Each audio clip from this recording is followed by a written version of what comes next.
Today I'm here to talk to you about torque wrenches. Torque wrenches are an essential part of your toolkit.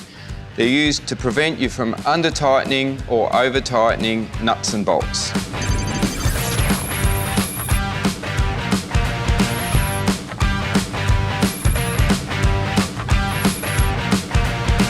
I've got a 2001 model Ford Laser here, and I'm going to show you how to correctly tension the cylinder head bolts. For demonstration purposes, I'm going to set this Repco torque wrench to 65 Newton meters to tighten the head bolts. At the end of this torque wrench is this locking button, and what we need to do is unlock that button by pulling.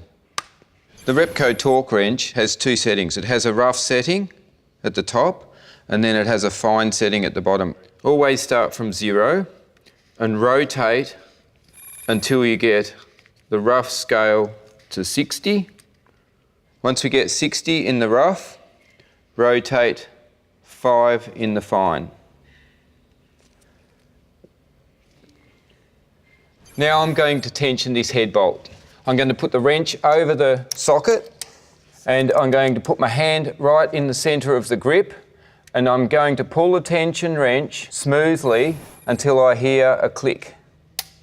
Now, that's it. I'm going to take it out. I'm going to zero it to ensure its calibration and put it away until next time. When buying tools, it's really pretty simple.